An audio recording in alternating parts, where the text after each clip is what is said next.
Siamo in collegamento col sindaco di Vittorio Veneto, Mirella Bagliana, per un aggiornamento riguardante l'acqua potabile in città. Stiamo parlando nel pomeriggio di giovedì. Com'è la situazione? Allora, innanzitutto vorrei un po' rassicurare i cittadini di Vittorio Veneto, nel senso che stiamo coordinando i monitoraggi con Piave Servizi e con l'ULS e l'ordinanza che è stata emessa di divieto dell'uso dell'acqua per usi alimentari previa bollitura di 15 minuti è stato fatto in via precauzionale. Quindi diciamo che i rilevamenti fatti da Piave Servizio, le analisi fatte sono tutte negative, però insomma su raccomandazione dell'ULS abbiamo voluto fare questa ordinanza, ripeto, in forma preventiva. Per quanto tempo rimarrà in vigore questa ordinanza?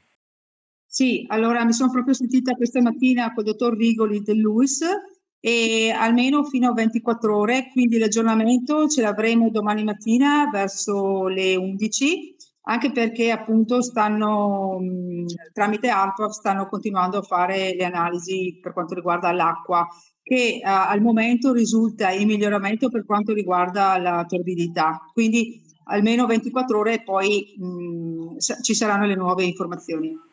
Ecco, tutto questo è stato causato dalle ingenti piogge di questi giorni.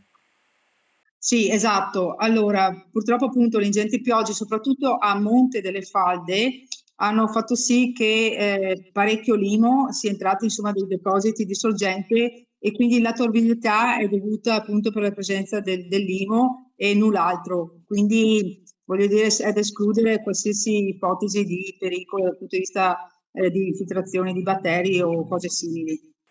Ecco, nella giornata odierna in tanti hanno fatto scorta di acqua, di casse di acqua nei supermercati, c'è stata una sorta di assalto. Possiamo quindi continuare a rassicurare la popolazione.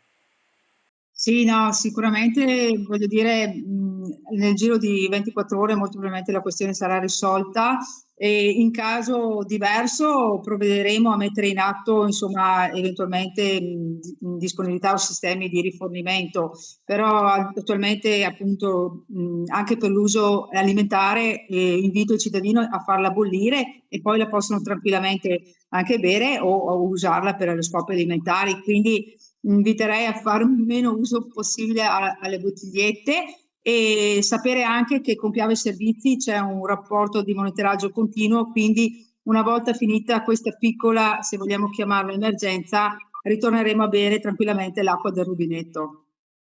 Perfetto, grazie Sindaco, quindi ci riaggiorniamo nella giornata di domani per eventuali comunicazioni.